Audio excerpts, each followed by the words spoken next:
Market के पास से गुजरा और उसने स्टाफ को बातें करते सुना। वे अभी भी यही मानते थे कि सब कुछ मेयर की वजह से हुआ है, खासकर क्योंकि चुनाव नजदीक था और लोगों का समर्थन जीतना बहुत जरूरी था। जेफ का चेहरा ये सुनकर बदल गया क्योंकि कुछ समय पहले उसकी पत्नी खुद मेयर थी, लेकिन एक हादसे में उसकी मौत हो गई थी और उसी की जगह इस बेईमान मेयर ने पद संभाल लिया था। अपनी पत्नी की तस्वीर देखते हुए जेफ ने तय कर लिया कि अब उसे कुछ करना ही होगा, लेकिन उससे पहले उसे मेयर को सबक सिखाना था। उसने एक छोटा पत्थर उठाया और मेयर की कार की तरफ निशाना लगाकर उसे मॉडल पर गिरा दिया। अगली सुबह मेयर सड़क पर लोगों के सामने जोर जोर से चिल्ला रहा था, लेकिन शहर के लोग इसे मजाक समझ रहे थे। उसी समय डेजी का बेटा अपनी एक ड्राइंग दिखा रहा था। ये देखकर मेयर अचानक अपना आपा खो बैठा और उस पर चिल्लाने लगा, लेकिन तभी डेजी तुरंत बीच में आ गई और सबने साफ देख लिया कि क्या हुआ। मेयर को समझ आ गया कि उसका गुस्सैल रूप सबके सामने आ सकता है, इसलिए उसने तुरंत खुद को संभाला और शांत बनने का नाटक किया। उसने कहा कि यह बस एक छोटा सा हादसा था और इससे शहर के प्रति उसका प्यार नहीं बदलेगा। ये सुनकर लोग और ज्यादा जोश में आ गए, लेकिन पास खड़ा जेफ अंदर ही अंदर गुस्से से भर गया। उस रात उसने एक फैसला किया और मॉडल पर एक छोटी सी मकड़ी रख दी। उसी समय मेयर बाहर सड़क पर चल रहा था। मकड़ी को देखकर वह बुरी तरह डर गया, लेकिन समय रहते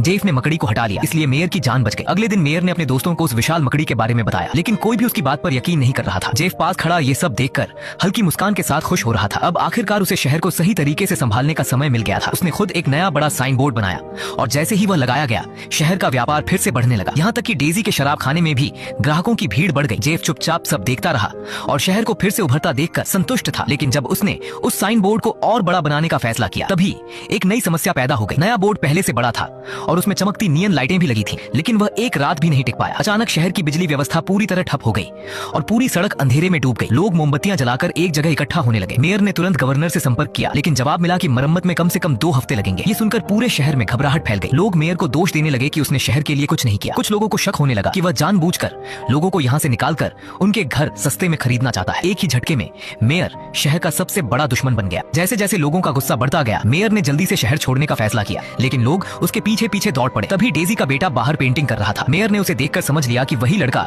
नया साइन बोर्ड बना रहा है। उसने तुरंत सारा इल्जाम उस पर डाल दिया और कहा कि ब्लैकआउट उसी की वजह से हुआ है, क्योंकि उसने साइन बदल दिया और बहुत ज्यादा बिजली खींच ली। जैसे जैसे हालात और बिगड़ते गए, जेफ आखिरकार आगे आया। उसने मान लिया कि उसे मॉडल के बारे में पता चल गया था और वह उसी से शहर को बदल रहा था। उसने कहा कि उसकी नीयत अच्छी थी, लेकिन नतीजे खराब निकले। ये साबित करने के लिए उसने मॉडल के अंदर अपने घर पर एक छोटा सा माचिस जलाया और असल शहर में तुरंत एक छोटी आग दिखाई देने लगी। ठीक उसी समय मेयर वहां पहुंच गया। उस अद्भुत मॉडल को देखकर उसे समझ आ गया कि इसे अपने फायदे के लिए इस्तेमाल किया जा सकता है। मेयर ने ऐलान किया कि वह इस जादुई मॉडल का इस्तेमाल करके शहर को एक बड़ा टूरिस्ट स्पॉट बनाएगा, लेकिन उसकी आंखों में कुछ और ही खतरनाक इरादा झलक रहा था। जेफ ने ये सब समझ लिया और वह उसे ऐसा करने नहीं देना चाहता था। दोनों के बीच मॉडल को लेकर छीना झपट्टी होने लगी। इसी संघर्ष में जेफ से गलती से मॉडल गिर गया और पूरा शहर जोर से हिलने लगा। मॉडल जमीन पर गिरकर टूट गया। अगले दिन शहर तबाही के मंजर में था, जैसे किसी भूकंप ने सब कुछ उजाड़ दिया हो। रिपोर्टर वहां खबर बनाने पहुंच गए, लेकिन अब सबसे बड़ा सवाल था कि शहर की मरम्मत का खर्च कौन उठाएगा। उसी दौरान पिछली रात की लड़ाई में मेयर से एक बड़ा सा रिंग गिर गया था और वही विशाल रिंग आगे चलकर शहर के लिए एक नया भविष्य लेकर आने वाला था। और यही